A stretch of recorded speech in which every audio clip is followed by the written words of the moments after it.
नमस्ते to all my friends. सबको नमस्कार, खुलुमखा, चिबाई।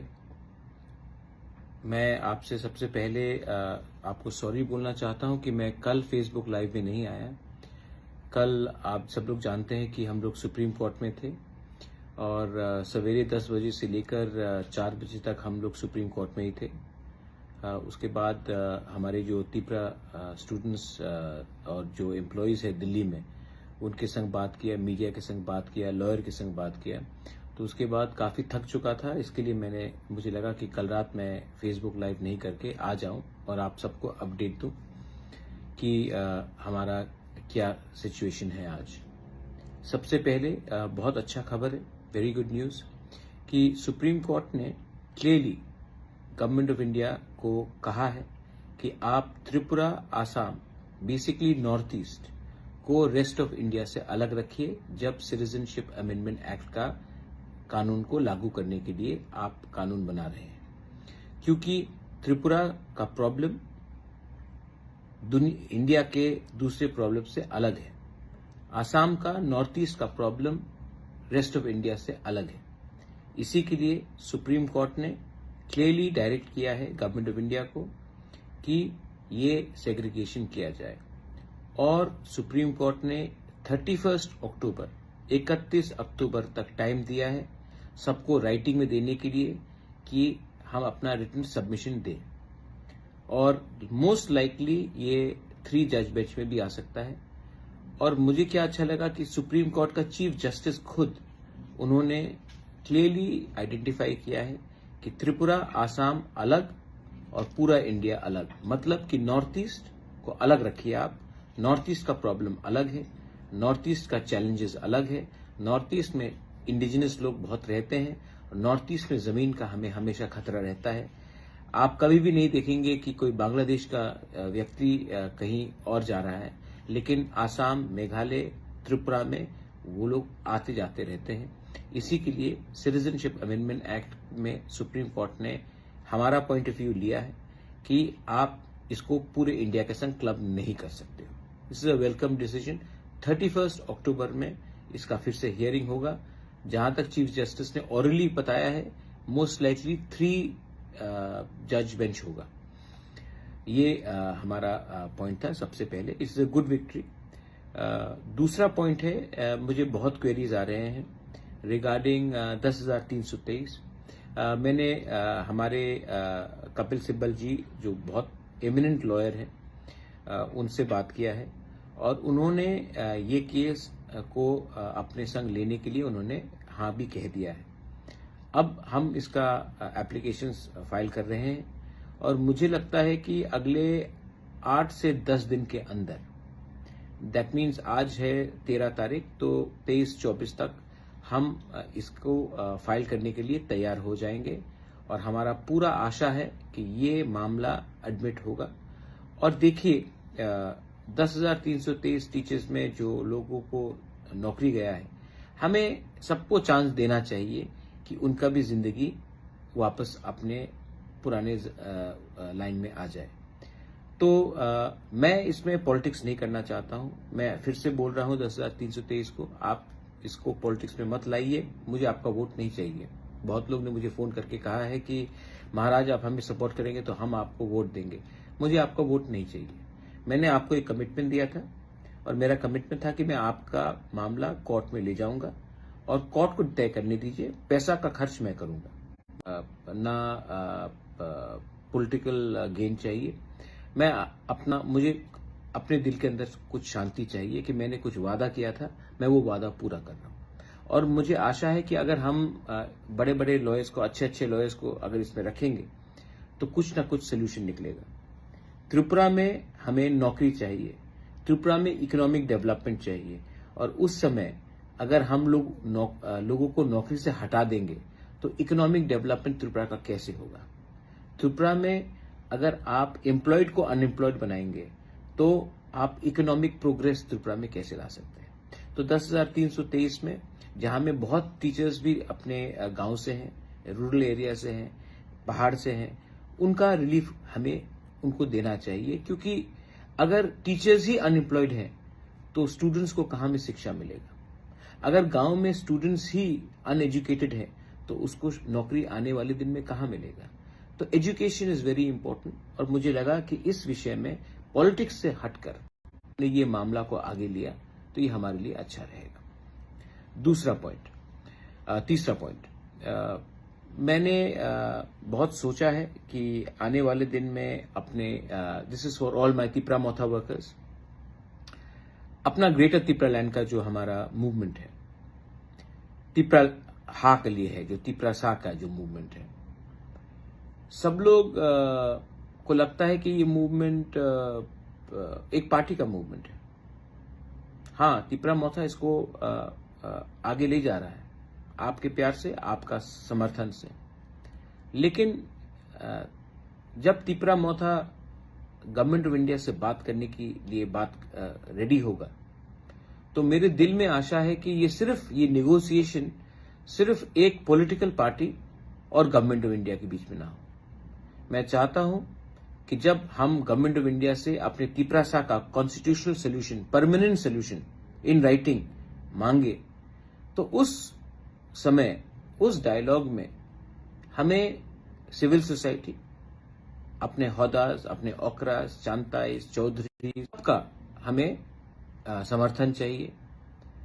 दूसरे पॉलिटिकल पार्टीज, एनजीओज, उनका भी समर्थन चाहिए, क्योंकि मैं एक फुल एंड फाइनल सेटलमेंट करना चाहता हूं। मैं जानता नहीं हूं कि कितने दिन तक ये मैं कंटिन्यू करूं, लेकिन मैं अपने लोगों को कुछ कॉन्स्टिट्यूशनली प्रोटेक्ट करना चाहता हूं, अपना जमीन, अपना पॉलिटिकल राइट्स, अपना इकोनॉमिक राइट्स, अपना भविष्य। तो अगर मुझे लगा कि ये सिर्फ तिपरा मोथा ही अकेला करेगा और इसमें और कोई शामिल नहीं होगा तो ये गलत बात है। I think it's a wrong thing.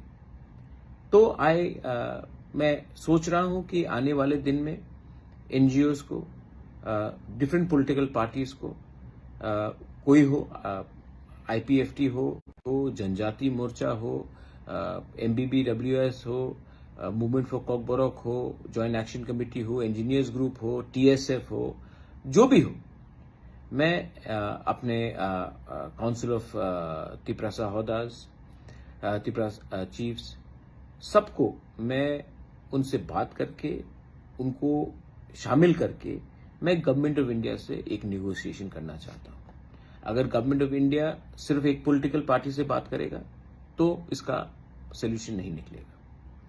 मैंने सोचा है, मैंने ऑब्जर्व भी किया है, टीएनवी अकॉर्ड साइन हुआ तो एटीटीएफ निकला, एटीटीएफ अकॉर्ड साइन हुआ तो एनएलएफटी निकला, उसके बाद आईपीएफटी ने कुछ अग्रीमेंट साइन किया विद गवर्नमेंट ऑफ इंडिया 2018 में, उसके बाद तिपरा मोथा निकला, आज तिपरा मोथा कुछ साइन करेगा, उसके बाद कोई और निकलेगा। मैं चाहता हूं कि हमारे लोगों को परमानेंट सोल्यूशन मिले, एक पार्टी का नहीं। अगर मैं सिर्फ अपने पार्टी की तरफ से देखूंगा तो मुझे शॉर्ट टर्म फायदा है, लेकिन अगर मैं लॉन्ग टर्म तिपरासा को कुछ देना चाहता हूं तो मुझे सबको लेके चलना है। थानसा इसी को कहते हैं ना, थानसा इसी को कहते हैं कि जब आप बड़े हो तो किसी को छोटा मत दिखाओ। तो इसी के लिए मैं सोच रहा हूं कि आने वाले दिन में I will invite all groups, all NGOs, जिसको इंटरेस्टेड है, जो इंटरेस्टेड है हमारे तिपरासा का एक फाइनल सोल्यूशन के लिए। जब हम लोग दिल्ली जाकर बात करेंगे तो क्या सिर्फ एक पॉलिटिकल पार्टी बात करेगा कि दफा बात करेगा? और अगर दफा को बात करना है तो हमें एक ऑल सब ग्रुप को इनवाइट करके ये बात का constitutional solution, political solution, permanent solution for a booking बारा पीपल हमको डिस्कस करना चाहिए। ये मेरा थिंकिंग है। बहुत लोग बोलेंगे कि ये पॉलिटिकली ठीक नहीं होगा, लेकिन मैं एक पॉलिटिकल पार्टी के लिए बात नहीं कर रहा हूं। मैं तिपरासा, हमारे 14 लाख तिपरासा का परमानेंट सोल्यूशन के लिए बात कर रहा हूं। और इसमें अगर हमारा ट्रेडिशनल हेड्स भी आ जाए, हौदा भी आ जाए, चौधरी भी आ जाए, कास्काऊ भी आ जाए, हमारे चांताई भी आ जाए, हम लोगों के ओकराज आ जाए, समाज आ जाए, तो क्या प्रॉब्लम है? क्योंकि हम उनको भी छोड़कर अपने तिपरासा को बचा नहीं सकते। अगर त्रिपुरा को अपने सर्वाइवल एंड एग्जिस्टेंस के लिए फाइट करना है तो सिर्फ पॉलिटिशियन से बाहर भी हमको सोचना चाहिए। बहुत पॉलिटिशियंस लोग अब बोलेंगे कि बुबागरा क्या बोल रहा है, लेकिन मैं आपको एक बात याद दिलाना चाहता हूं कि पॉलिटिशियंस दफा से बड़ा नहीं होता है। तो जब भी हमें और मुझे लगता है कि एक बार फाइनल सोल्यूशन हमको करना चाहिए, क्योंकि हम लोग हमेशा इलेक्शन के पहले बड़ा बड़ा बात करते हैं और इलेक्शन के बाद सब पोस्ट लेकर बैठ जाते हैं। मैं चाहता हूं कि गवर्नमेंट ऑफ इंडिया भी हमें सीरियसली ले, और गवर्नमेंट ऑफ इंडिया को अगर हमें सीरियसली लेना है तो हमें एक होकर एक आवाज में बात करना पड़ेगा। ये मेरा 3 पॉइंट्स था। मैं आप सबको थैंक यू बोलना चाहता हूं। आपने मुझे बहुत प्यार दिया है। मैं आपके लिए फाइट कर रहा हूं फॉर यू, हेल्थ परमिटिंग।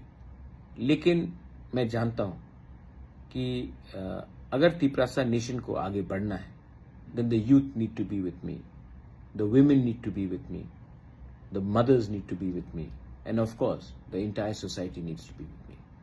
अगर आपको लगता है कि मेरा दिल सफा है, अगर आपको लगता है कि मैं सही रास्ते में जा रहा हूं, अगर आपको लगता है कि मैं सिस्टम को चेंज करके कुछ हट के काम करना चाह रहा हूं, तो आप मुझे प्लीज सपोर्ट कीजिए। और अगर आपको लगता है कि सिर्फ झंडा उठाकर किसी को गाली बककर पॉलिटिकल स्लोगन्स देने से हमारा समस्या का हल हो जाएगा, तो जो 70 साल से चल रहा है वो और चलेगा। और जब 2025-26 में डिलिमिटेशन होगा, उसके बाद हमारे बारे कोई सोचने वाला भी नहीं है। आज सीए के लिए मैंने कमिटमेंट दिया था, मैं फाइट कर रहा हूं। टीचर्स के लिए मैंने कमिटमेंट दिया था, मैंने फाइट कर रहा हूं। ग्रेटर त्रिपुरालैंड के लिए मैंने बात किया था, आज भी मैंने अपने ओरिजिनल पोजीशन से एक कदम भी मैं पीछे नहीं गया। लेकिन चाहता हूं कि हमारे पूरे तिपरासा एक होकर, all party, all NGOs, all social organization मिलकर बैठकर डिसाइड करें कि आने वाले दिन में हम क्या करेंगे। अगर हमें गवर्नमेंट ऑफ इंडिया को अपना पोजीशन दिखाना है तो एक आवाज में दिखाना चाहिए, या अलग अलग आवाज में एक ही बात बोलना चाहिए, क्योंकि हम लोग सब अग्री करते हैं।